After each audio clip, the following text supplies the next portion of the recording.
Next chapter second chapter है परिभाषा प्रकरण। कल सिलेबस हमने दिया था, सिलेबस में देखना। तो सेकंड चैप्टर जो है वो परिभाषा प्रकरण का है। तो इसमें जो हेडिंग्स कवर होंगी वो पहले हमने दे दी है। इसमें परिभाषा एवं परिभाषा ज्ञान की आवश्यकता, ये आपके सिलेबस में है पूरा। तो इसको हमने पॉइंट वाइज कर दिया है। औषध एवं भेषज शब्द, व्युत्पत्ति, कल्पना, कषाय, कषाय की योनियां, रसशास्त्रीय द्रव्यों का वर्गीकरण, ये पॉइंट वाइज आपके सिलेबस में सेकंड चैप्टर में दिया हुआ है। तो इन्हीं सारी हेडिंग्स को हम लोग समझेंगे। जब इनको समझ जाएंगे तो हमारा चैप्टर कंप्लीट हो जाएगा।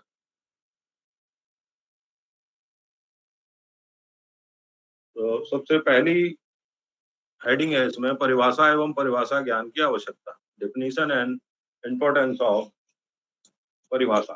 परिभाषा की क्या इम्पोर्टेंस हो सकती है या होती है उसके बारे में,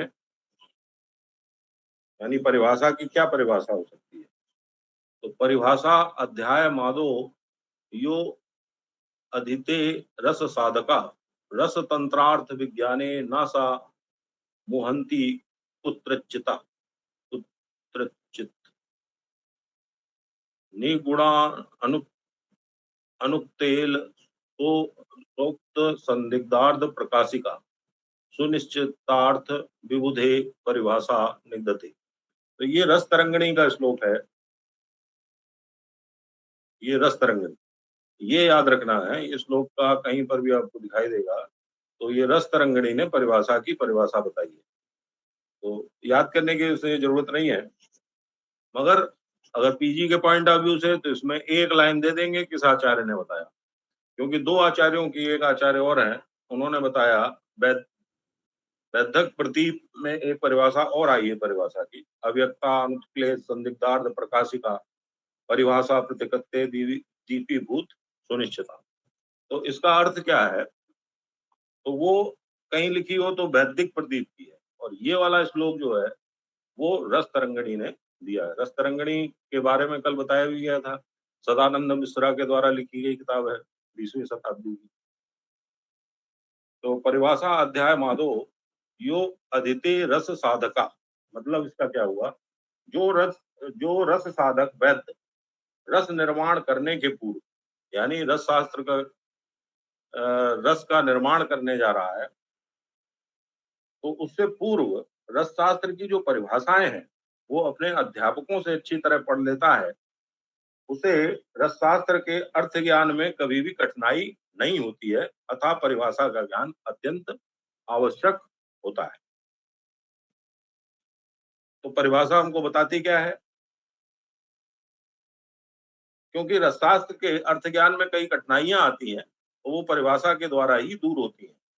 जिस संक्षिप्त और सांकेतिक शब्द द्वारा शास्त्र के गुप्त, अप्रकट, किंचित प्रकट, संदिग्ध भाव या अर्थ का स्पष्ट और निश्चित अर्थ प्राप्त होता है, उसे परिभाषा कहते हैं। तो परिभाषा का मतलब समझे। तो परिभाषा जैसे हमने बोल दिया कि,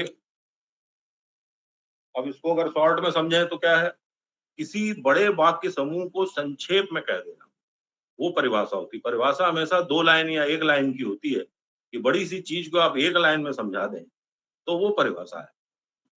तो यानी अगर इसको मैं एक लाइन में अगर इसको लिखना चाहें तो कैसे लिखेंगे, कि किसी बड़े वाक्य समूह को संक्षिप्त में कह देना परिभाषा कहलाता है। तो इसको नोट डाउन कर लेंगे आप लोग। अब शास्त्र में क्या है, बहुत सी चीजें अव्यक्त है, कुछ किंचित मात्र कह दी, कि जैसे मान लो त्रिफला बोल दिया। अब त्रिफला 3 फल हैं, अब कौन से फल हैं इसके बारे में नहीं पता, तो वो परिभाषा के द्वारा आपको पता चलेगा। त्रिफला का मतलब हरण, वैरणा, आमला, 3 प्रकार के फल त्रिफला में होते हैं। जैसे 10 मूल, तो ये भी एक परिभाषा का हो गया, कि आपने बड़ी चीज को एक संक्षिप्त में कह दिया। 10 मूल, 10 मूलों को ले लिया जाए तो उससे 10 मूल बनता है। तो शास्त्र में बहुत सारी चीजें अव्यक्त हैं और अनुक्त हैं, या लेस मात्र कह दी थोड़ी बहुत, या बहुत सी चीजें संदिग्ध है। जब आगे बढ़ेंगे तो बहुत सारी चीजें संदिग्धता उनमें आती है, कि कोई किसी का पर्याय है, एक चीज को दूसरी चीज से डिफरेंशिएट नहीं कर पाते, शास्त्र में ऐसा लिखा नहीं, शास्त्र में जाते हैं वहां समझ में नहीं आता। तो वो सारी चीजें अगर हम एक कंपाइल कर दें तो वो परिभाषा का रूप ले लेती है। तो ये परिभाषा का मतलब हुआ कि अव्यक्ता अनुत्क्लेश संदिग्धार्थ प्रकाशिका, यानी जो संदिग्ध चीजें हैं उनको प्रकाशित कर दे और सरल ढंग से किसी चीज को हम समझा दें तो उसको परिभाषा कहा जाता है। फिर नेक्स्ट इसमें पॉइंट है औषधि एवं भेषज। औषधि एवं भेषज मतलब औषधि और भेषज लगता तो एक ही शब्द है, ये औषधि भी मेडिसिन है, भेषज भी मेडिसिन है, मगर इसमें थोड़ा सा डिफरेंस है। बोथ औषधि एंड भेषज आर सिनोनिम्स, ये दोनों एक दूसरे के पर्याय हैं।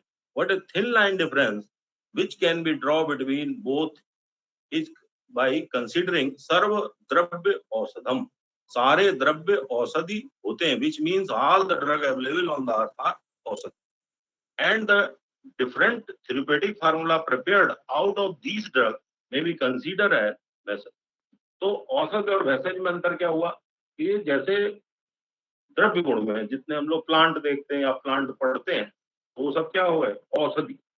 और अगर उसका कोई फार्मूलेशन बना लिया जाए, जैसे मान लीजिए आपने तालीसादी चूर्ण बना लिया या सीतोपलादी चूर्ण बना लिया, तो उसके कंटेंट लाए यानी उन द्रव्यों को लाए और उसको इकट्ठा करके एक हमने प्रिपरेशन बना दी, तो उस प्रिपरेशन को हम लोग कहते हैं भेषज।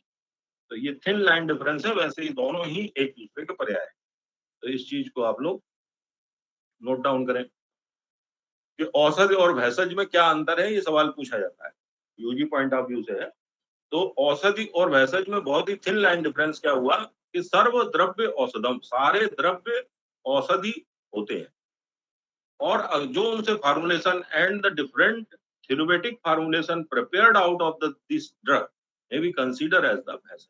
अनदर डिफरेंस, दूसरा डिफरेंस क्या between these two terminology which may be taken in considering is that औषधि are the particular for the treatment purpose। औषधि हमेशा ट्रीटमेंट पर्पस से काम आती है और भेषज बोथ औषधि एंड आहार द्रव्य आर इंक्लूडेड। भेषज में आपके औषधि और आहार द्रव्य दोनों इंक्लूड होते हैं। और सिर्फ अगर औषधि की बात करें, जो ट्रीटमेंट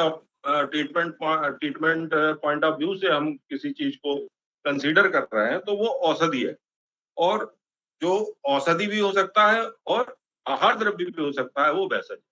तो ये यानी यहाँ पर क्या आया, जो अब इससे घुमा फिरा के सवाल बन सकते हैं, जो औषधि होती है वो आहार नहीं हो सकती, आहार द्रव्य नहीं हो सकता, आहार द्रव्य औषधि हो सकता है।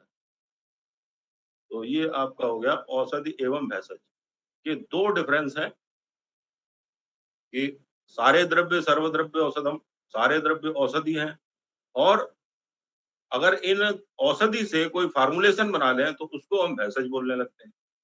और जो औषध द्रव्य पर्टिकुलर ट्रीटमेंट पर्पस से यूज होता है, औषधि, औषधि शब्द जब ट्रीटमेंट हम करने जाएंगे तो वही ट्रीटमेंट पर्पस से वो औषधि हो जाएगा।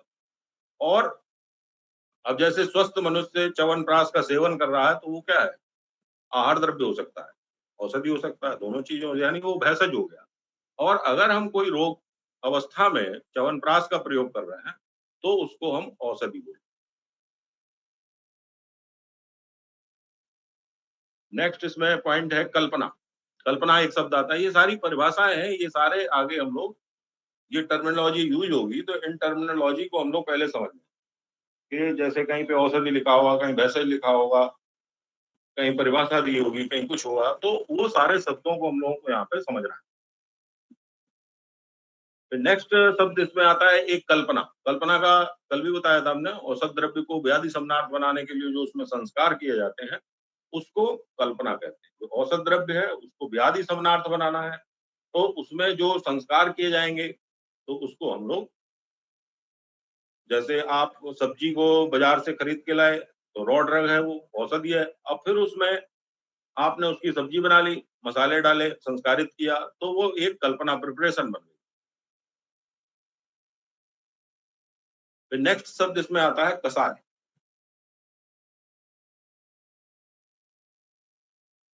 तो कसाय का शब्द का अर्थ क्या है, कस हिंसा नाम, कसाय का अर्थ होता है, पहला अर्थ एक हिंसा पारक है। कस हिंसायाम मतलब जो हिंसा पारक शब्द कसाय के लिए प्रयोग किया गया। जैसे वासापत्र लाए, उसको कूटा, तो कूटने या कोई भी आप औषधि लेते हैं, उसको कूट-पीस के उसका चूरन बनाते हैं, तो उस पर हिंसा करते हैं। तो उसको हम लोग कहते हैं कस हिंसायाम, तो वो कसाय कहलाया जा सकता है। दूसरा है जिह्वा कंठम ग्रसति इति कसाया, जो कंठ में अवरोध उत्पन्न करे। यानी जैसे आप काढ़ा पिए या कोई चूर्ण आपने खाया, तो आपके कंठ में अवरोध उत्पन्न होगा या इरिटेशन उत्पन्न होगा। तो ऐसी चीज क्या क्या कहलाती है? कसाय। और ये हारीत संहिता का है, इसलिए आपको ये इंपॉर्टेंट है। जिह्वा कंठम ग्रसति इति कसाय, ये किसने बोला? हारीत संहिता। फिर तीसरा अर्थ एक और बताया उन्होंने, कर्षण, जो शरीर से दोषों को कर्षित करके बाहर निकाल दे, तो उसको भी कषाय कहते हैं। और कषाय एक रस का भेद होता है, ये आपने फर्स्ट ईयर में पढ़ा होगा। मधुरम लवण पर तिक्त कषाय, कषाय एक रस भी है। तो कषाय के ये चार अर्थ हो सकते हैं। कषाय का अर्थ हिंसा पारक होता है, कषाय का अर्थ जो कंठ में अवरोध उत्पन्न करे, जो कर्षित करके रोगों को बाहर निकाल दे, उसको भी कषाय कहते हैं। और रस का एक भेद भी कषाय है। तो ये कषाय की डेफिनेशन हो सकती है। इसके बाद फिर कषाय की योनियां। कषाय की योनियां 5 प्रकार की होती है। मधुर, अम्ल, कटु, तिक्त कषाय। यानी आपने जो 6 रस पढ़े हैं, उसमें से एक रस इसमें मिसिंग है, लवण। तो लवण की कोई प्रिपरेशन हम नहीं बना सकते। अब ये जब हम लोग और आगे भैंसज की कल्पना में पढ़ेंगे, वहां और समझ में आएगा कि योनियों का मतलब क्या होता है। योनि का मतलब होता है उत्पत्ति।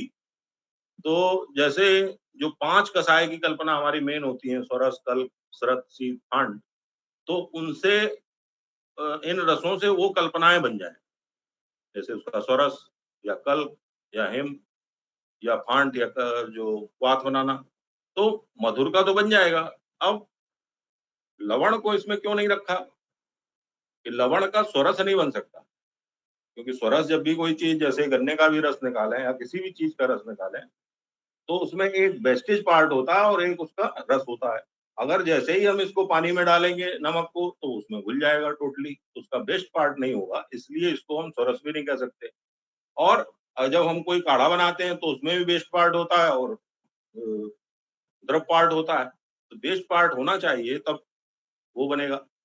तो इन प्रिपरेशन जो 5 हमारी कसाय कल्पनाएं हैं, उससे लवण से हम वो कल्पनाएं नहीं कर सकते, इसलिए लवण को इस श्रेणी में नहीं रखा है। यानी लवण रस की कसाय कल्पना नहीं बन सकती। लवण शुष्क होता है, जल मिलाने पर वो विलय हो जाएगा। लवण का स्वरस, कल्प, क्वाथ कल्पना नहीं कर सकते, इसलिए इसको कसाय की योनियों में नहीं रखा गया है। तो कसाय की योनियां 5 होती है। 6 रस में से जो मिसिंग है वो लवण है। फिर हम लोग जानते हैं कि सारे जो द्रव्य होते हैं वो पंच भौतिक होते हैं, और द्रव्य की वीरता उसके महाभूत में होती है। द्रव्य की वीरता मतलब द्रव्य जो है, जो भी हम कोई द्रव्य ले रहे हैं, तो उसकी जो होगी पोटेंसी, पोटेंसी के कारण ही वो द्रव्य कार्य करता है। तो वो पोटेंसी उसके किसमें होती है? उसी महाभूत में। वीर्य में। वो पोटेंसी जो उसकी वीरता है, वो उसकी किसमें होगी? महाभूत में। तो इसी के आधार पे हमारे 5 महाभूत हमें पता है। 5 महाभूत हमको पता है, आकाश, वायु, जल, अग्नि, पृथ्वी, ये। तो यदि द्रव्य, जो हमने द्रव्य लिया है, अगर वो पृथ्वी बाहुल्य है, तो उसकी चूर्ण कल्पना करनी चाहिए। ये आगे जब हम लोग वैशज्य कल्पना का तीसरा चौथा जो आएगा, उसमें उसमें डिटेल आएगी इसकी। और यहाँ पे थोड़ा सा हम लोग जान लें कि कैसे ये होता है। यदि द्रव्य पृथ्वी बाहुल्य है, तो उसका हम चूर्ण बना सकते हैं। यानी अगर किसी द्रव्य की पोटेंसी अगर पृथ्वी महाभूत में है, तो उसकी चूर्ण कल्पना कर सकते हैं। और यदि द्रव्य की पृथ्वी जल बाहुल्य है, यदि द्रव्य जो है हमने लिया द्रव्य और उसकी पोटेंसी उसके पृथ्वी और जल बाहुल्य है, यानी पृथ्वी और जल महाभूत दोनों में है, तो उसकी प्रिपरेशन क्या बनेगी? कल्प। और यदि द्रव्य की जो पोटेंसी है वो जल महाभूत में है, तो उसका स्वरस बना ले या क्वाथ बना सकते।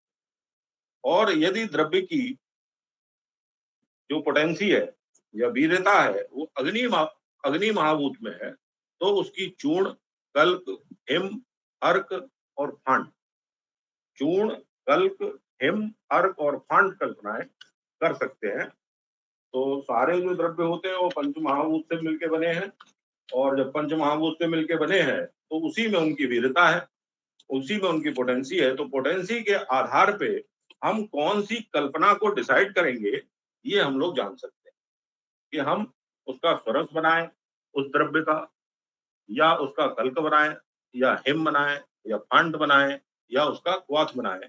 ये उस चीज पर डिपेंड करेगी कि उस द्रव्य की जो पोटेंसी है वो किस महाभूत में। फिर नेक्स्ट इसमें आ जाता है फिर रसशास्त्रीय द्रव्यों का वर्गीकरण। जो रसशास्त्र के द्रव्य हम लोग जो पढ़ने जा रहे हैं, किताब में आगे सारे दिए हैं, तो उसका क्लासिफिकेशन पहले हम लोग जानेंगे। तो सबसे पहला क्लासिफिकेशन है रस, जिसको पारद कहते हैं। कल भी चर्चा हुई थी कि रस को ही पारद कहते हैं। रसनाक्षर धातु नाम रस सर थे तो रस। हाँ हेलो सर, कसाय को भेषज का पर्याय भी कह सकते हैं।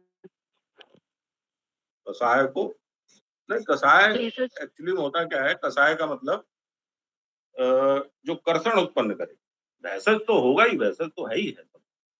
कसाय जैसे भैंसज की कल्पना में कसाय जब यूज होंगे, कसाय एक रस भी है, और कसाय क्वाथ को भी कहते हैं, क्वाथ का भी पर्याय है कसाय। तो डिटेल आगे आएगी, अभी हम सिर्फ शब्दों से इंट्रोड्यूस करा रहे हैं।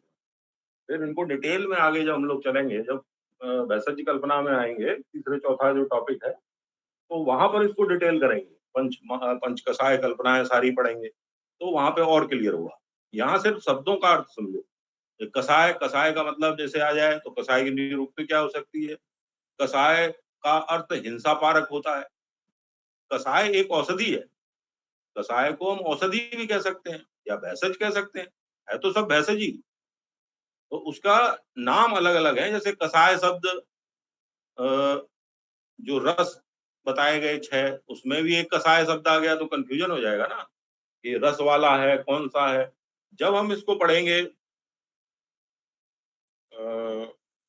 जब हम इसको पढ़ेंगे भेषज की कल्पना में, तब ये वाला तो नहीं आएगा, रस का भेद है। वहां पे हिंसा पारक आएगा। अगर हम उसका सरस बना रहे हैं, या कल्क बना रहे हैं, हिम बना रहे हैं, फांड बना रहे हैं, तो उसके ऊपर हम कोई क्रिया करेंगे, उसको काटेंगे पीटेंगे, तो उस पर हिंसा करेंगे, तो वहां पे उसका अर्थ बदल जाएगा।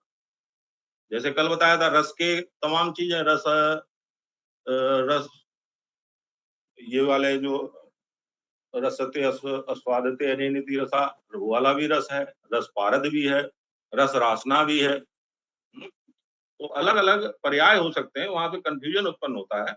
तो यहाँ पे हमने कसाय को वो कर दिया कि कसाय के क्या क्या वो हो सकते हैं। तो कसाय का अर्थ एक हिंसा पारक होता है। कसाय का अर्थ जो कंठ में कर्षण उत्पन्न करे। तो जो भी आप मेडिसिन लेते हैं कड़वी होती है, तो कसाय का अर्थ क्या, भेषज भी हो गया। तो वहां से उसको कर सकते हैं। समझ में आया? जी सर। हाँ। उसके बाद नेक्स्ट है रसशास्त्रीय द्रव्यों का वर्गीकरण। अब हम लोग वर्गीकरण क्लासिफिकेशन समझेंगे कि रसशास्त्र में जो हम लोग पढ़ने वाले हैं सारी चीजें, तो उनमें हम लोग क्या क्या पढ़ेंगे और क्या क्या हमारे द्रव्य हैं। क्योंकि उनमें द्रव्यों में क्या होता है, कंफ्यूजन हो जाता है कि शोधन मारण तमाम चीजें आएंगी आगे। तो कोई किसी में आ जाएगा, कोई किसी में आ जाएगा, किसी का फार्मूला कहीं रख देंगे, किसी के भेद किसी में कर देंगे, तो वो चीज नहीं होनी चाहिए। तो सबसे पहले हम उनके भी नामों से इंट्रोड्यूस हो रहे हैं कि वो नाम क्या क्या है। तो पहला वर्गीकरण किया गया रस। रस से सिंगल एक द्रव्य है उसमें पारक, इसे स्वतंत्र द्रव्य माना गया है। इसका किसी वर्ग या वर्ग विशेष में अंतर्भाव नहीं किया गया। जैसे अभी महारस आएगा तो महारस में 8 द्रव्यों को महारस कहा गया, मगर जब रस कहा जाएगा तो सिंगल एक पारक उसमें इंक्लूड होगा। हाँ, तो दूसरा आ गया महारस। ये श्लोक याद करने हैं जो ये लिखे हुए हैं। तो महारस 8 प्रकार के होते हैं: अभ्रक, वैक्रांत, माच्छिक, विमल, आद्रज, सस्यक, चपल और रसक। इसके श्लोक में ही आ रहा है। अभ्रक, वैक्रांत, माच्छिक, विमल, आद्रज, सस्यक, चपलम, रसकश्चेत, ज्ञातो अष्टो संग्रहात दुसान। यानी इन 8 द्रव्यों को संग्रह करके महारस की श्रेणी में रखा गया अकॉर्डिंग टू रसरत्न समुच्चय।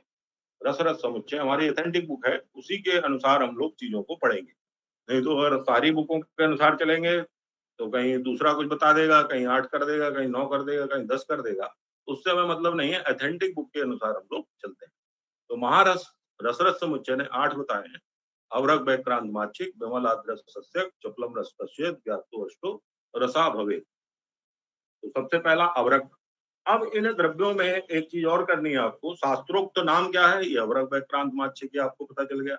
इनका इंग्लिश नेम भी पता होना चाहिए, जैसे अवरक को हम लोग माइका कहते हैं, और उसका केमिकल फार्मूला पता होना चाहिए।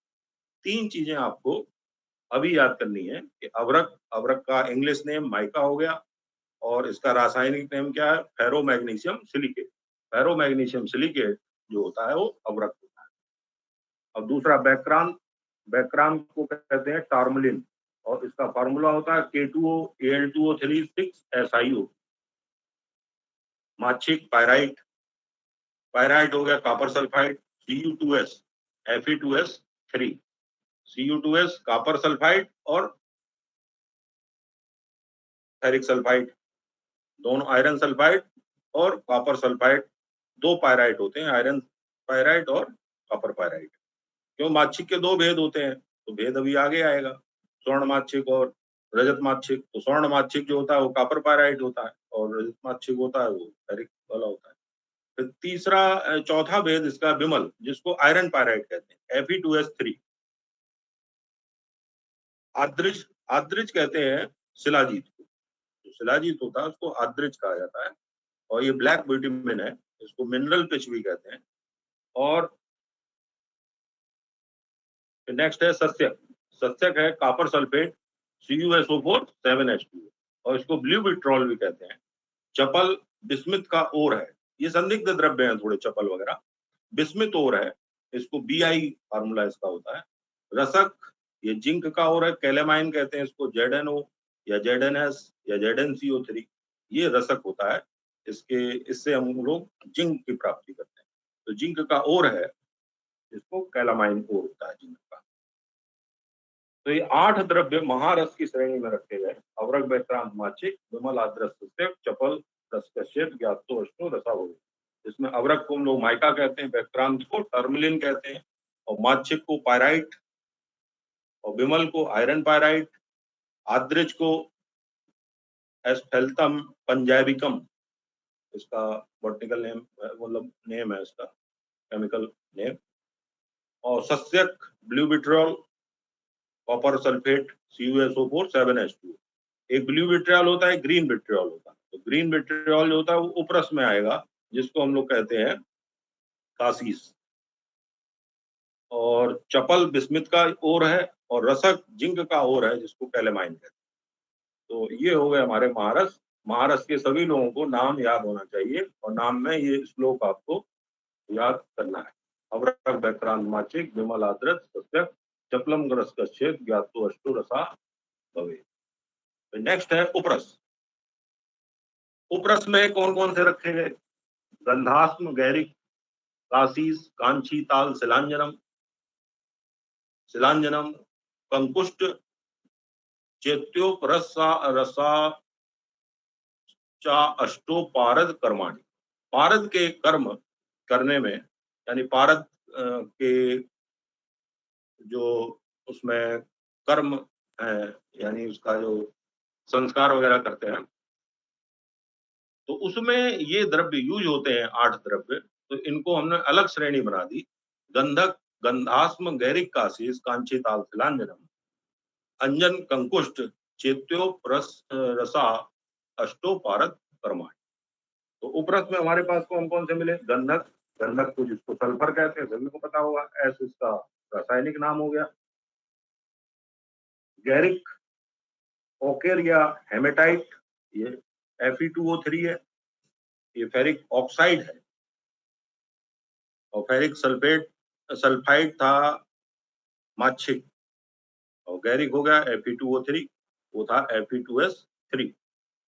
कासीस जो है ये फेरस सल्फेट है, ये FeSO4 7H2, इसको ग्रीन विट्रियोल कहते हैं, ये कासीस होता है। अभी ऐसा ही हमने ऊपर पढ़ा CuSO4 7H2, जिसको हम लोग कहते हैं हेलो, आवाज आ रही है? जी सर। आ रही सर। तो अभी हम लोगों ने ऊपर पढ़ा CuSO4 7H2O, यहाँ पे कंफ्यूजन होता है। CuSO4 7H2O वो सस्यक है, और ये क्या है? कासीस। ये ग्रीन विट्रियोल, जिसको नीला थोता भी कहते हैं, तो ये तुम लोगों ने केमिस्ट्री में पढ़ा भी होगा, फेरस सल्फेट। फिर नेक्स्ट है कांची। कांची जिसको कहते हैं हम लोग फिटकरी, पोटास एलम K2SO4 Al2SO4 का होल थ्राइस 24H2O, इसका फार्मूला होता है, ये भी पढ़ा होगा। फिर नेक्स्ट है हरताल। कांची ताल, ताल का मतलब हरताल, और शिला का मतलब मनाशिला। तो यहाँ पे दो शब्द जो है, कांची ताल शिलांजनम। कांची मतलब हो गया फिटकरी, हरताल, मनाशिला और अंजन, इतने शब्द हैं। तो हरताल जिसको ऑर्पीमेंट कहते हैं, और ये आर्सेनिक सल्फाइड है AS2S3, और मनाशिला रेगुलर AS2H2। तो इसके फार्मूले में कंफ्यूजन होता है कि एक का फार्मूला AS2S3 है और एक का फार्मूला AS2H2 है। तो अब इसको याद कैसे करें? मनाशिला, मनाशिला लग रहा है कि दो पार्ट हैं बराबर बराबर, तो इसमें 2 और 2 वाला रहेगा, AS2H2, मनाशिला। मनाशिला 2 2 AS2H2, तो दूसरा वाला अपने आप हो गया AS2S3, जिसको हड़ताल कहेंगे। तो आर्सेनिक सल्फाइड है ये। फिर इसके बाद अंजन, जिसको कोलोरियम कहते हैं, ये लेड एंड एंटीमनी और कंपाउंड है। अंजन भी 5 प्रकार के होते हैं। ये इनको फिर डिटेल में पढ़ेंगे हम लोग आगे चल के, जब ऊपर पढ़ेंगे तो इनका डिटेल होगा, अभी सिर्फ नाम से परिचय कर रहे हैं। फिर नेक्स्ट इसमें बताया गया कंकुष्ट, जिसको रूबर कहते हैं, और ये किसी प्लांट का ओरिजिन है, ये प्लांट से प्राप्त होता है, इतना ध्यान रखना है। बाकी सब मिनरल्स हैं, मगर कंकुष्ट जो है ये प्लांट से प्राप्त होने वाला द्रव्य है। ग्रेसोलोना मोरेला प्लांट ओरिजिन है।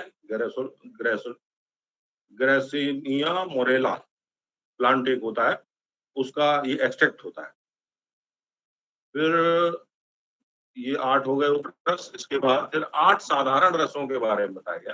कंपिल्लको गौरी पाषाण नवसारक कपड़दो वाहिजारस सिंदूर हिंगलो मृदार सरंग मितियस्तु साधारण रस स्मृता। 3 लाइनें इसमें इंपॉर्टेंट है जिसमें नाम आए हैं। तो साधारण रस भी हमारे पास 8 हैं।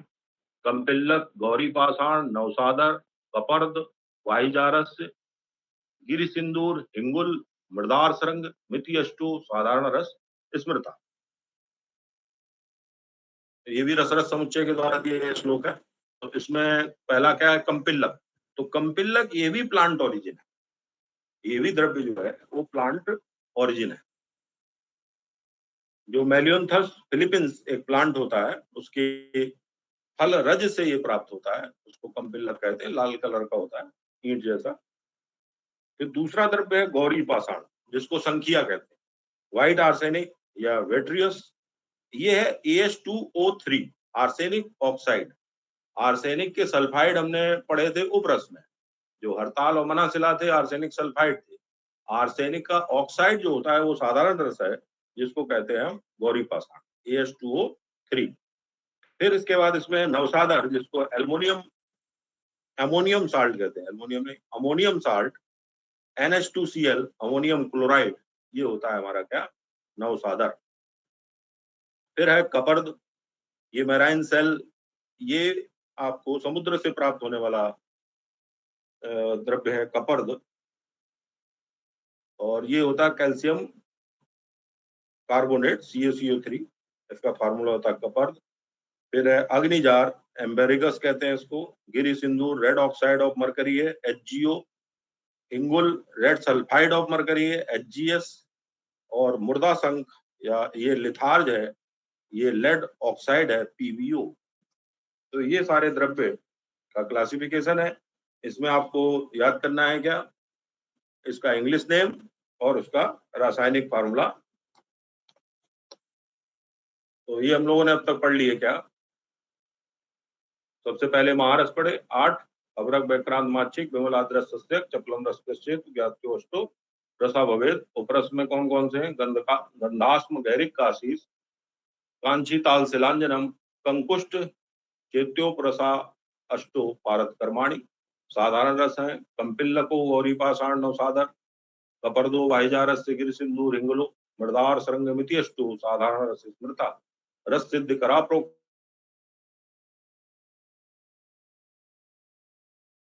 फिर इसके बाद रत्न का वर्णन आया गया है।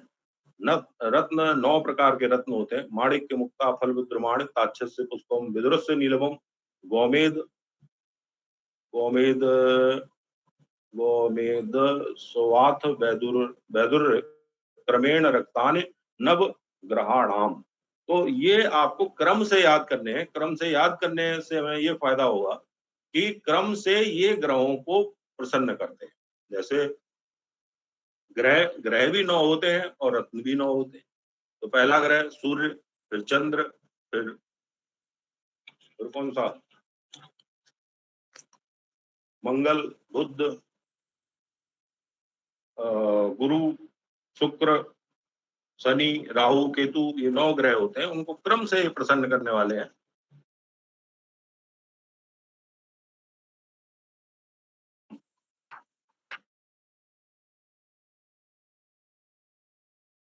माणिक्य, मुक्ता, मुक्ता किसको कहते हैं? पिरल, पिरल, पर्ल, पर्ल जो होता है उसको मुक्ता कहते हैं। और माणिक्य रूबी है, ये Al2O3 होता है माणिक्य।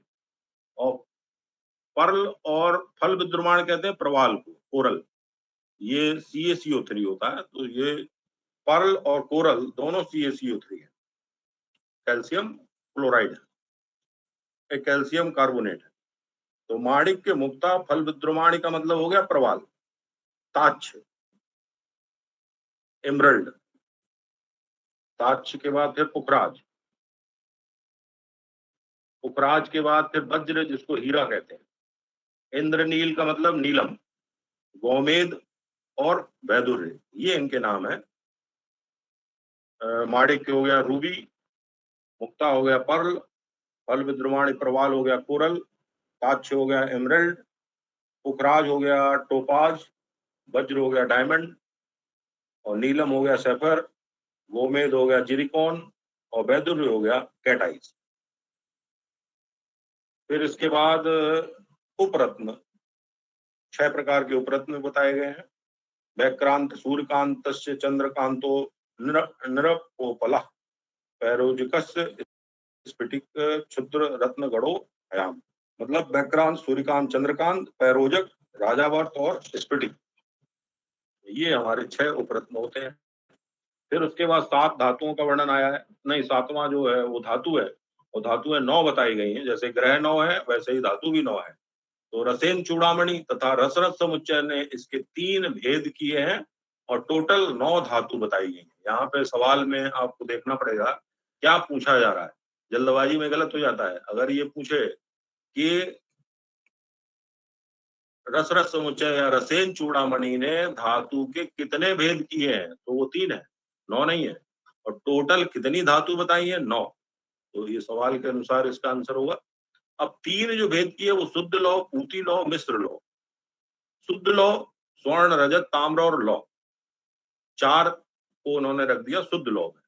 शुद्ध लौ का मतलब क्या है कि अग्नि पे तपाने में जिसका क्षरण ना हो, तो वह शुद्ध लौ होता है। स्वर्ण, रजत, ताम्र और लौ।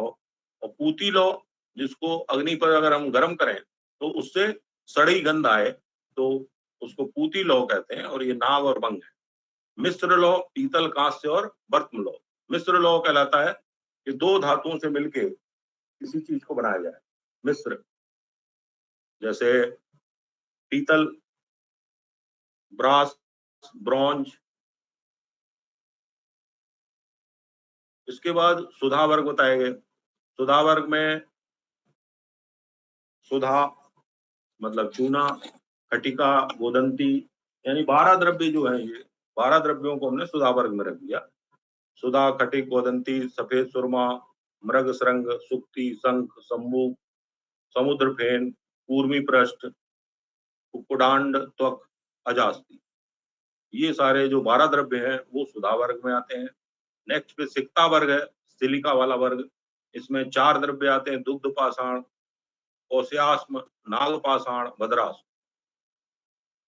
तो ये जितने हमने द्रव्य आपको बताए, सिक्ता वर्ग, सुधा वर्ग, धातु, उपरत्न, रत्न, साधारण रस, उपरस और महारस और रस, इनको एक एक करके आगे चल के ये डिटेल पढ़ा जाएगा, तब रसशास्त्र कंप्लीट होता है। ये सारे द्रव्य की एक एक हम लोगों को जानकारी आगे मिलेगी। अभी सिर्फ नाम से परिचित हो रहे हैं। और कई बार आ जाता है कि आपके सिक्ता वर्ग में कौन सा आता है, 4 ऑप्शन दे देगा। सुधा वर्ग में कौन से आते हैं। अब इसके बाद नेक्स्ट परिभाषा है लवण पंचक। लवण पंचक ये भी काफी आगे, 5 प्रकार के लवण होते हैं, वो कौन कौन से होते हैं। सैंधव, सामुद्र, बिड, सौरवाचल और रोमक। विदे बुधे लवण पंचकम, यानी सेंधा नमक, सामुद्र नमक, बिड नमक, सौरचल नमक, रोमक, रे, रोमक लवण जो होता है इसको रेह नमक भी कहते हैं। इन 5 नमकों को लवण पंचक नाम से कहा जाता है। लवण पंचक में ये 5 चीजें आती है, सैंधव, सामुद्र, बिड, सौरवाचल, सैंधव, सामुद्र, बिड, सौरवाचल और रोमक। 5 जो है वो लवण पंचक। अब लवण त्रक में कौन कौन से आते हैं। सैंधव, सौरवाचल और बिड। सैंधव, सौरवाचल और बिड, 3 अगर हम लोग बोले तो वो लवण त्रिक होता है। फिर विष वर्ग है। विष वर्ग में हलाहल, कालकूटो, श्रृंगस्य, प्रदीप्ता, सौराष्ट्रो, ब्रह्मपुत्रो, हरिद्रा, सुक्तस्तथा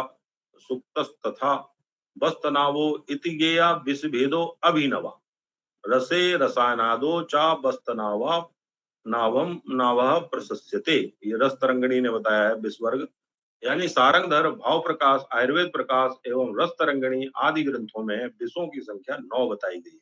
अब ये जो 9 प्रकार के विष बताए गए, हलाहल, कालकूट, श्रृंगस्य, प्रदीपनम, सौराष्ट्रो, ब्रह्मपुत्रो, हरिद्रा, सुक्तस्ता, बस्तनावो इति गया, बस्तनाव 9वां है।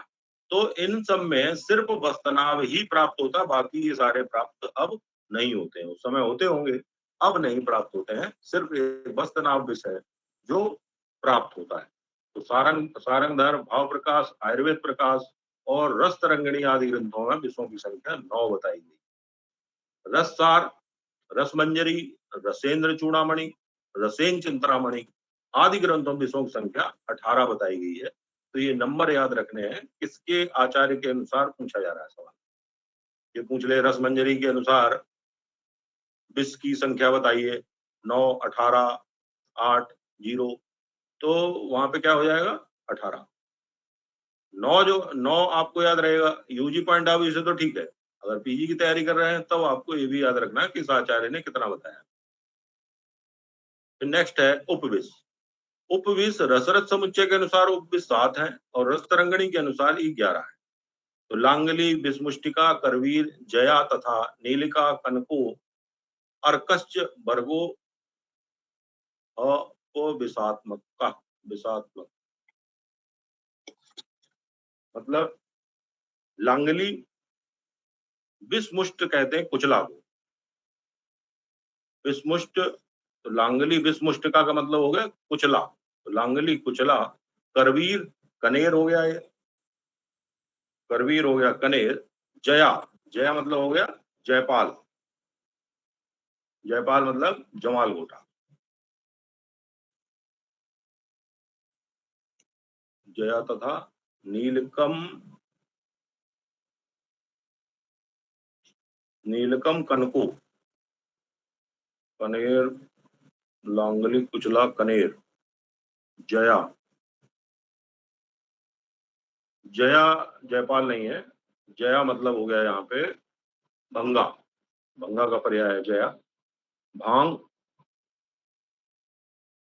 भल्लातक, नीलिका, कनको, नीलिका हो गया भल्लातक, भल्लातक का पर्याय है। फिर कनको ये धतूरा हो गया, और इसके बाद अर्क, आक। ये जो 7 जो द्रव्य हैं, इनको उपविष की श्रेणी में रखा है रसरत समुच्चय ने। फिर है रस तरंगणी के अनुसार, रस तरंगणी के अनुसार ये विस्तुंदुक बीचा तो आइफेनस से रेचकम, तो इनके नाम याद रखने हैं आपको। बिस्तुंदुक, कुचला हो गया तो कुचला दोनों लोगों ने माना है। बिस्मुष्टक, यहाँ पे भी ये बिस्तुंदुक बीज। आइफेन, अहीफेन ऊपर नहीं माना गया था, यहाँ पे पड़ा। तो बिस्तुंदुक हो गया, अहीफेन हो गया। जयपाल, अहीफेनश्च रेचकम, रेचकम पर्याय है जयपाल का, यानी जमाल गोटे का। धतूरा बीज। विजया, विजया यहाँ भांग, यहाँ दूसरा देखो पर्याय लिख दिया, यहाँ जया लिख दिया, यहाँ विजया लिख दिया। जया भी पर्याय भंगा का है और विजया भी पर्याय भंगा का है। और विजया हरितकी को भी कहते हैं।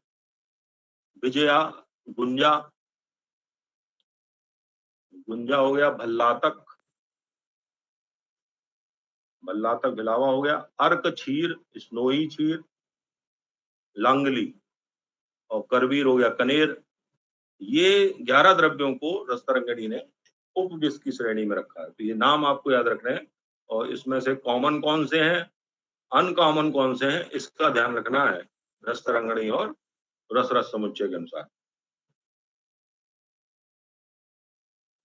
फिर नेक्स्ट परिभाषा आ जाती है कज्जली। कज्जली पारद और गंधक के द्वारा बनती है। पारद को गंधक के साथ मर्दित करते हैं, उसको किया जाता है, तो कज्जली का निर्माण होता है। यानी पारद को गंधक आदि उप रस द्रव्यों के साथ निद्रव वेदातु विश्चात गंधका दिव्य, निद्रव धातु विश्चात गंधका दिव्य पेशितम पारद सुलक्षणात् प्रापित, प्रापिता। तो निद्रवे, निद्रवे, निद्रवे मतलब पानी नहीं मिलाना है इसमें।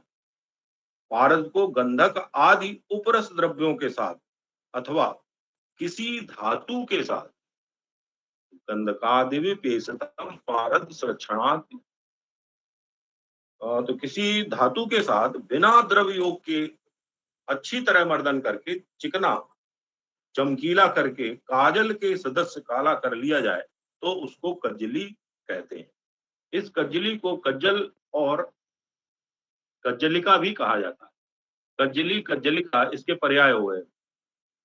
कज्जली, कज्जलिका चोप मना, कज्जलिका साचा रस संपादना दो चा विशेषात्व विदिते। पारद और गंधक की कचली, कज्जली विशेष रूप से अनेक प्रकार के रसों के बनाने तथा धातुओं के मारण आदि में काम आती है। तो रसशास्त्र में जितना भी हम लोग जो मिनरल ड्रग्स पढ़ेंगे, हर्बो मिनरल पढ़ेंगे, तो हर्बो मिनरल और मिनरल ड्रग्स जो है उनमें बहुत कज्जली के द्वारा ही वो सारी यानी रस औषधि बनाने के लिए आपको कज्जली की आवश्यकता होती है। कज्जली में अन्य द्रव्यों को मिला के योग बनाए जाते हैं। तो कज्जली बहुत इंपॉर्टेंट चीज है। तो कज्जली को बनाते कैसे हैं ये आगे पढ़ा जाएगा। यहाँ पे कज्जली की परिभाषा लोग समझ रहे हैं कि कज्जली की परिभाषा क्या है। तो कज्जली बनाने के लिए हमें क्या करना है, पारद लेना है और गंधक, नॉर्मली गंधक, गंधक आदि उपरस द्रव्यों के साथ अथवा किसी धातु के साथ, किसी धातु के साथ, जैसे स्वर्ण है, रजत है, इसके साथ भी हम उसको प्रेषित कर रहे हैं, प्रेषित कर रहे हैं, या उसको जो मर्दन कर रहे हैं, तब भी वो बनेगी। मगर जो पॉपुलर कजली बनाने का जो तरीका है उसमें गंधक से ही बनाई जाती है। गंधक जो होता है वो पारद का बाइंडिंग बाइंडिंग द्रव्य है, वो पारद को बांध लेता है, तो बाइंडिंग एजेंट है वो, इसलिए उसको गंधक से ही बनाया जाता है। मगर अकेले गंधक से, तो यहाँ पे आपको ये समझना होगा कि सवाल में क्या पूछा है, अकेले गंधक से ही बन सकती है या कोई भी उपरस ले ले। तो कोई भी उपरस लिया जा सकता है, या केवल गंधक लिया जा सकता है, या किसी धातु के साथ उसको प्रेषित प्रेषित किया जा सकता है, तब कज्जली का निर्माण होता है। नॉर्मली बच्चे यही समझते हैं कि पारद और गंधक की कज्जली होती है। पारद में अन्य उपधातु के द्वारा भी कज्जली का निर्माण किया जा सकता है। पारद को गंधक आदि उपरस द्रव्यों के साथ अथवा किसी धातु के साथ बिना द्रव योग के, अब इसमें पानी नहीं पड़ेगा, बिना द्रव योग के अच्छी तरह मर्दन करके चिकना कर लेते हैं। और चमकीला, चिकना और चमकीला, ये कज्जलाभो यदा जायन्ते तदा नामक कोविद कज्जलित उच्यते। काजल के समान काला हो जाएगा, तो काजल के समान काला किसके साथ होगा? गंधक के ही साथ होगा। स्वर्ण के या रजत के साथ ये काला नहीं होगा। तो कज्जलाभो और चिकना होना, ये कजली के लक्षण होते हैं। काजल की तरह हो जाए और जैसा काजल होता है उसी की तरह वो दिखाई देना शुरू हो जाएगी, तो उसको कजली कहते हैं। तो यहाँ पे इतनी चीज आपकी इंपॉर्टेंट क्या है यहाँ पे, पारद को गंधक आदि उपरस द्रव्यों के साथ अथवा किसी धातु के साथ बिना द्रव योग के अच्छी तरह मर्दन करके चिकना चमकीला करके काजल के समान काला कर लिया जाए तो उसे कज्जली कहते हैं। और कज्जली के जो पर्याय हैं वो कज्जल और कज्जलिका भी कहा जाता है। पारद गंधक की कज्जली विशेष रूप से, पारद और गंधक की कज्जली विशेष रूप से अनेक प्रकार के रसों के बनाने तथा धातुओं के मारण करने के काम आती है। अब पारद को गंधक आदि उपरस अथवा धातु के साथ किसी द्रव के सहारे अच्छी तरह मर्दन करके चिकना करें। अब अगर हमने इसमें थोड़ा सा द्रव मिला दिया, यानी पानी मिला दिया या लिक्विड मिला दिया, तो इसका नाम बदल जाएगा, उसको हम लोग कहेंगे रसपंक, कीचड़ के समान। तो अगर पानी मिला दिया तो वो कीचड़ जैसा दिखाई देने लगेगा, तो उसका नाम चेंज होके वो क्या कहलाने लगेगा? रसपंक कहते हैं।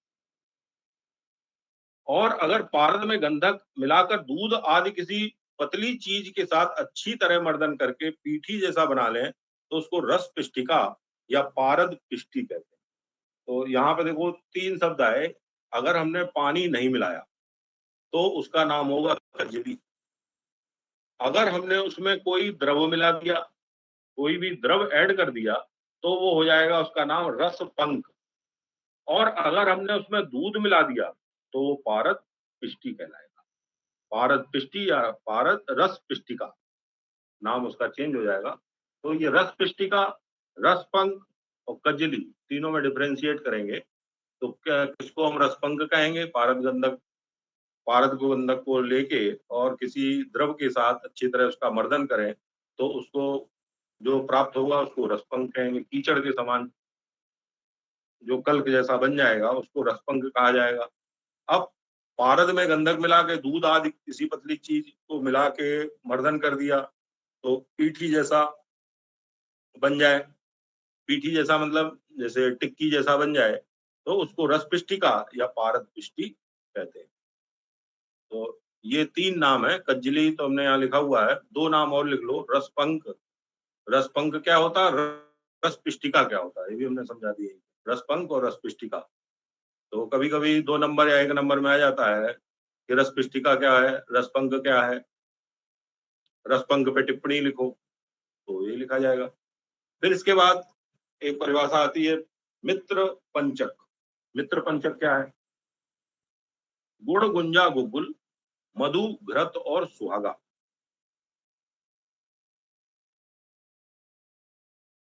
2 शब्द हैं यहाँ पे, मित्र पंचक और द्रावक गण।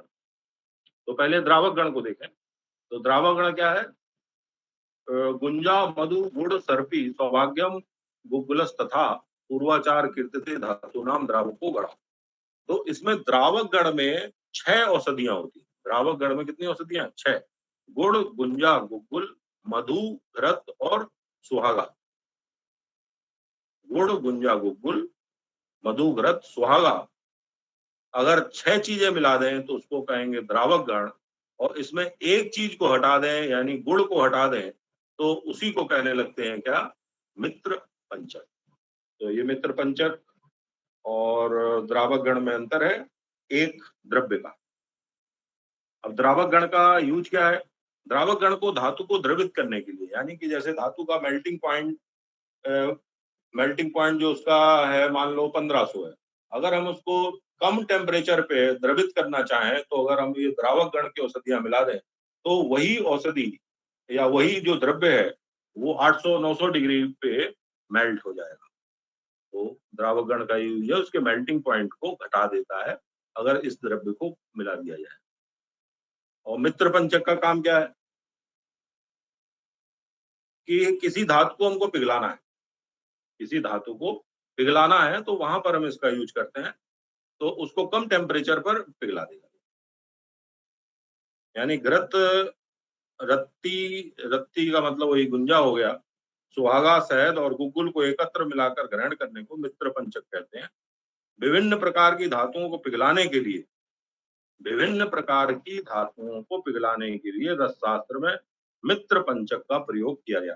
तो मित्र पंचक का मतलब आप इतना जान लो कि ये धातु के मेल्टिंग पॉइंट को कम कर देता है। अगर इसको मिला दिया जाए, जैसे उन्हें 1200 डिग्री पे कोई धातु, हर जो भी दो धातु होती है उसका एक मेल्टिंग पॉइंट होता है।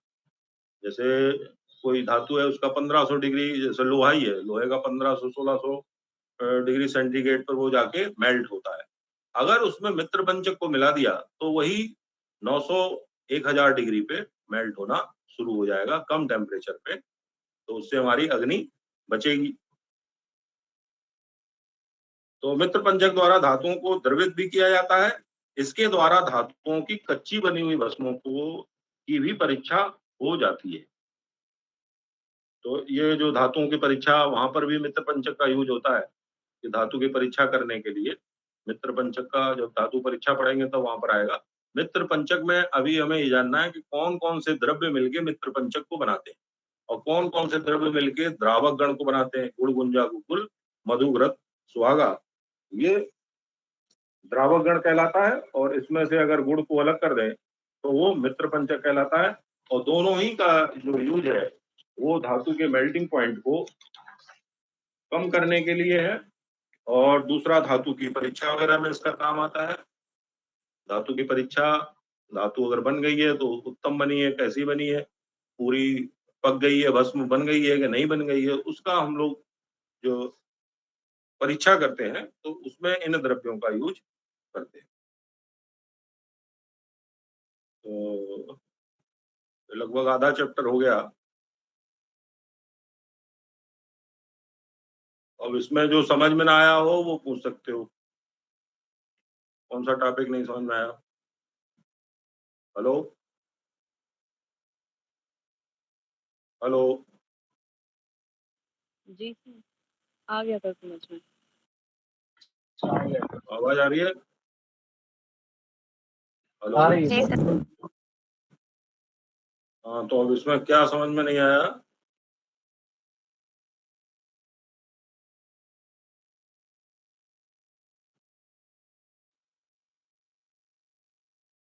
मित्र पंचक, द्रावक गण समझ में आया? क्या कौन कौन से द्रव्य मित्र सर एक पंचक बार वो बनाते हैं, वाला कौन बता कौन से दीजिए क्या? जिसमें, हाँ? सर एक बार वो वाला बता दीजिए जिसमें पोटेंसी की बात कर रहे थे कि कौन सा महाभूत होगा तो कौन सा कल्पना बनाएंगे। हाँ, जो सारे द्रव्य हैं, जितने भी द्रव्य हैं वो सब, मतलब हमारा शरीर जो तुम लोग पढ़ते होगे फर्स्ट ईयर में कि सब पंच महाभूत से मिलके बना है। हर द्रव्य में आप पंच महाभूत को सिद्ध कर देते हैं। उसी तरीके से अब पंच महाभूत तो पांचों रहेंगे, अब पांचों में से कौन सा ज्यादा है उसी के द्वारा पोटेंसी का निर्धारण होगा। भाई आपके जो शरीर में कौन सा महाभूत अधिक है, जैसे वायु महाभूत अधिक है तो आपकी वातिक प्रकृति होगी, और पृथ्वी महाभूत अधिक है तो आपकी कवच प्रकृति आ जाएगी, तो उससे प्रकृति में भी निर्धारण हो जाएगा। जो चीज ज्यादा होगी उसी के द्वारा जो उसकी पोटेंसी है ड्रग की वो निर्धारित होती है। अब जैसे मान लीजिए आपने, आपका महाभूत कोई द्रव्य आपको दे दिया गया, तो है तो उसमें पांचों महाभूत। अब किस महाभूत की डोमिनेंसी है?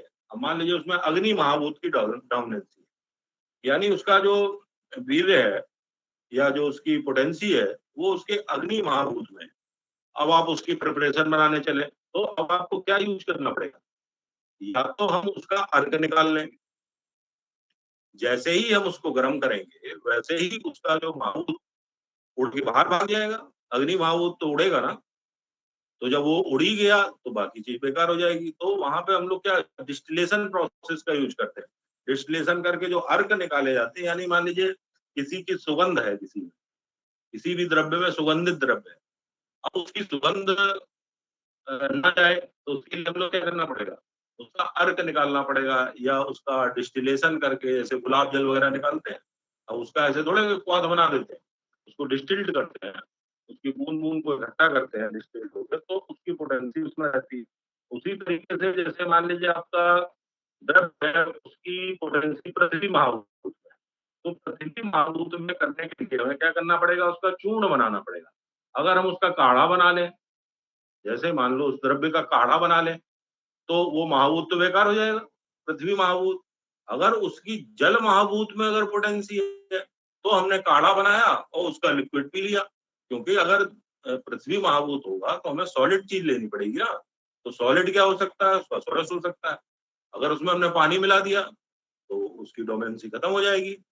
और अगर किसी की जल महाभूत में है, अगर किसी की पोटेंसी जल महाभूत में है, तो हम उसका काढ़ा बना लें या उसका स्वरस निकाल लें, तो जल महाभूत में आ जाएगा उसकी पोटेंसी। तो ये हम लोग निर्धारित करते हैं कि हम इस द्रव्य की कौन सी कल्पना करें जिससे कि उसकी पोटेंसी आ जाए। और पोटेंसी ही आपकी आरोग्यता देने वाली, उसी से काम होना है। कि ड्रग में अगर पोटेंसी नहीं है तो कोई मतलब नहीं उसका। अब आया समझ सर में? अगर अब ये जो हम लोग सर हाँ? सर अगर वायु महाभूत प्रधान होगा तब? नहीं, वायु महाभूत प्रधान होगा तब भी आप उसमें क्या करेंगे? अब उसको गर्म नहीं करेंगे, उसका भी वायु महाभूत में क्या कर लेंगे? क्या बना सकते हैं? इन 5 में से क्या कर सकते हैं? तो उसमें फांट बना लेंगे उसका। भाई फांट में क्या करते हैं? जो औसत पानी को गर्म करते हैं, उबलती हुई पानी में औषधि को चूर्ण करके डाल देते हैं और तुरंत ढक देते हैं। अब वायु महाभूत में होगा तो वो चीज उड़ना शुरू होगी। अब जब उड़ेगी तो हमने ढक्कन से उसको बंद कर दिया तो उसी के अंदर रह गई। तो उसकी फांट कल्पना कर सकते हैं। तो डोमिनेंसी किसी एक नहीं होता है, ज्यादातर पेयर में होते हैं महाभूत। जैसे वायु और अग्नि, आकाश अग्नि होगा। तो उसी के अनुसार हम लोग ये मेन जो कल्पना है हमारे पास 5 है, वही निर्धारण करते हैं महाभूत के अनुसार। कि पहले तो हम ये जान लें कि उसके ड्रग की उसमें पोटेंसी किस महाभूत में है, उसका भी तो कोई पैरामीटर नहीं है। तो ये सब हाइपोथेटिकल साइंस है, हाइपोथेसिस कर सकते हैं ना इसकी, और उसको हम एक्सप्लेन कर सकते हैं। मगर उसी के आधार पे हम उसका, जैसे मान लीजिए कोई हमने कोई दवाई बना रहे हैं, दवाई का हमने उसका स्वरस बनाया, अब उसको चेक कैसे करते हैं कि महाभूत कौन से महाभूत में होगी? उसी ड्रग का स्वरस बनाएंगे, उसी ड्रग का क्वाथ बनाएंगे, उसी ड्रग का कल्क बनाएंगे। अब 3 पेशेंट लेके तीनों पर देंगे उसी उसी दवाई को। किसमें रिजल्ट्स अच्छे आ रहे हैं तो उसी के अनुसार हमारा डिसाइड होगा कि इस महाभूत में इसकी पोटेंसी है। और क्या समझ में नहीं आया? इस पर चर्चा आगे भी होगी, जब वैसे कल्पना पढ़ेंगे ना, जहाँ कल्पनाओं को पढ़ेंगे तो वहाँ और डिटेल में पढ़ेंगे। जी सर, थैंक यू सर। तो आ गया सब समझ में? किसी को कोई दिक्कत तो नहीं? और किसी का कोई सर सवाल हो तो पूछ सकता है 2 मिनट। सर जो कजली होती है उसका जो कालापन होता है वो किसी भी उपरस की वजह से होता है या फिर स्पेशल गंधक की वजह से होता है? नहीं, जब पारद और गंधक का जो रिएक्शन होता है, वो केमिकल रिएक्शन है ना। पारद है, Hg है, और S के साथ सल्फर है। तो HgS जब बनता है, दोनों का जब वो होता है, वैसे जैसे अगर गंधक है, गंधक तो पीला होता है और पारद मतलब कलरलेस होता है।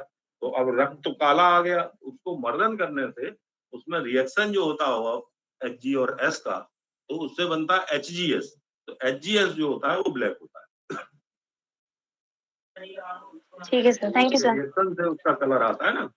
जैसे तुम लोग एक्सपेरिमेंट किए होंगे ना उसमें केमिस्ट्री में, कोई 2 मिलाया, तीसरा कलर बन गया, तो वो कलरिंग है अलग। मगर जो कजली बनेगी बिल्कुल काली होगी, और वो चिकनी होनी चाहिए और काली होनी चाहिए। मतलब चिकनी हो और काली हो, तब वो कजली बन के तैयार। जी लेकिन सर। और डिटेल जब आएगी, जब पारद पढ़ेंगे तो कजली इसमें आएगी। यहाँ पे सिर्फ अभी परिभाषा प्रकरण चल रहा है कि परिभाषाएं क्या क्या टर्मिनोलॉजी अंदर जाके यूज होंगी।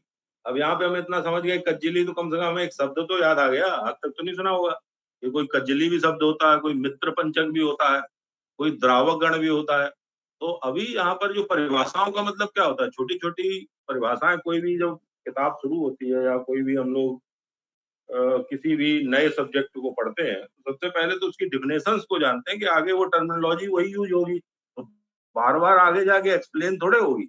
अब आगे उन्होंने कह दिया कि पारद गंधक कज्जली बना लो, अब वहां पे कज्जली थोड़े बताएंगे। तो वो परिभाषाएं जब आपको आती होंगी, उस शास्त्र में यूज होने वाले जो शब्द हैं बार बार, वो आपको आते होंगे, तब उनको आगे पढ़ने में आपको चीजें आती हैं।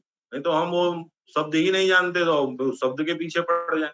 तो उसी तरह से ना कि सिस्टमैटिक पढ़ा जाता है। तो अब मान लो 8वां चैप्टर पढ़ने लगे, तो 8वां चैप्टर वो समझ में नहीं आएगा। तो इसलिए इन्होंने सेकंड चैप्टर में सिर्फ परिभाषा प्रकरण किया इन्होंने, कि सारी जो टर्मिनोलॉजी, अभी इसमें मान भी आएगा, रत्ती है, मासा है, साण है, तौला है, तो इन सब की आपकी जानकारी होगी तब आगे जाके तो वहां आ जाएगा कि एक रत्ती दे दो, 2 रत्ती, अब रत्ती नहीं पता, 1 तुला दे दो या 1 पल दो, 2 पल दो, तो उसके बारे में भी चर्चा होगी। लास्ट में इसमें मान आएगा। तो आगे जाके कितनी परिभाषाएं आ सकती है, तो उस चीज को इस चैप्टर में बताया, इसलिए ये चैप्टर इंपॉर्टेंट है। तो ये चैप्टर अगर नहीं आएगा तो आगे की चीजें समझ में नहीं आएंगी। तो इसलिए एक एक चैप्टर सब जुड़ा हुआ है एक दूसरे से।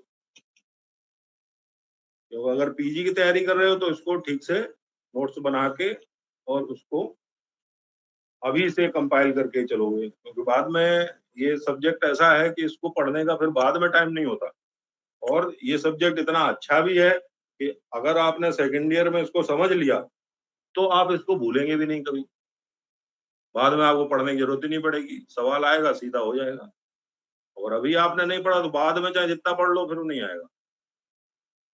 और ये जो शास्त्र है, रसशास्त्र पे ही सारा आयुर्वेद और आपकी जो चिकित्सा है सब इसी पे डिपेंड है, कि इसमें आपको मेडिसिन बनाने का प्रोसीजर बताया जाएगा, कैसे मेडिसिन काम करती है, कैसे धातुएं, जो धातु है, जो स्वर्ण है, रजत है, ताम्र है, किस तरीके से जाके शरीर पे काम करती है। अब किस किस को हम स्वर्ण भस्म दे सकते हैं, स्वर्ण भस्म क्या कर सकती है, तो वो जब चीजें कॉन्फिडेंस होगा तब वो चीजें आएंगी। तो इसलिए इसको पढ़ना जरूरी है ढंग से। ये अच्छा सब्जेक्ट है और मैथमेटिक्स सब्जेक्ट है। वहां पे आएगा जो टू द पॉइंट वहां लिखना होता है, टू द पॉइंट नंबर मिलते हैं। आपके 100 में 100 नंबर भी आ सकते हैं, आप पूरी कॉपी भराओ 0 नंबर भी आ सकते हैं।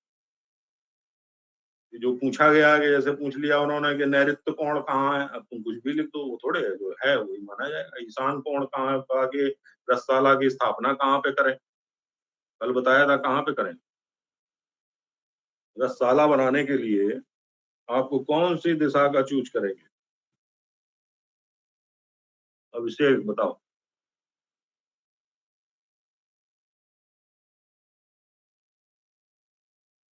अभिषेक, जी सर। रसशाला बनाने के लिए कौन कौन सी दिशाएं होती हैं, सॉरी सर, कौन मैं कौन सी दिशाओं में रसशाला का निर्माण करते हैं, कल बताया था। जी सर, सर वो उस पार्ट मेरा मिस हो गया था सर। मिस हो गया। श्वेता तुम बताओ, श्वेता।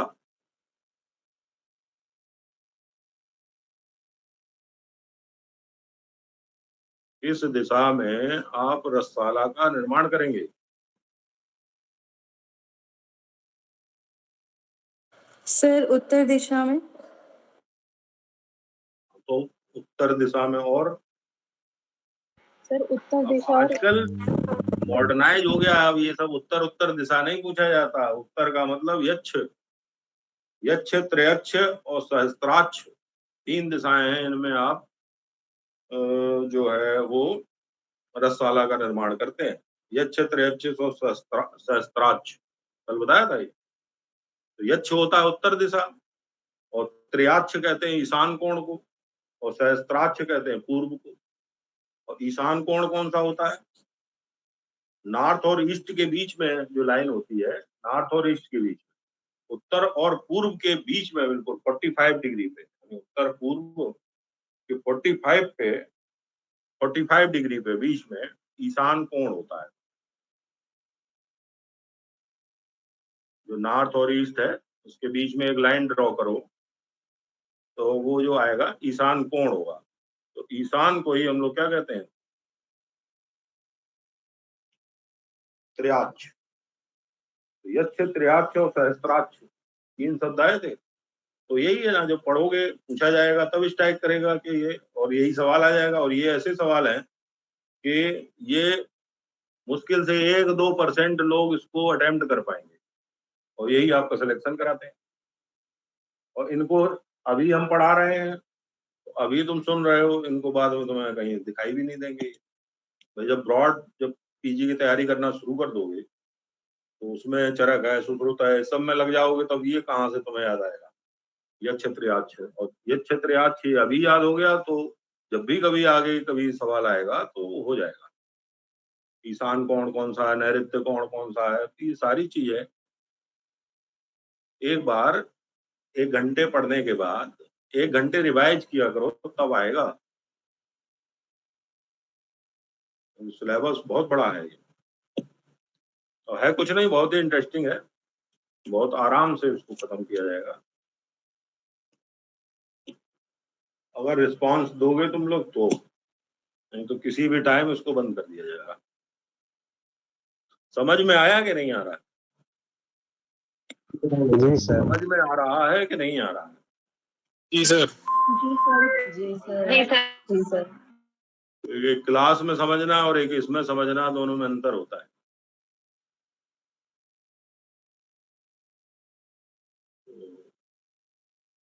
ठीक है, फिर आज ये 2 जितना पढ़ाया है इसको रिवाइज करोगे और फिर उसके बाद फिर आगे चलेंगे। ठीक है,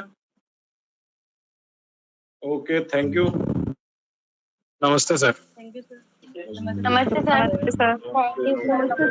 नमस्ते।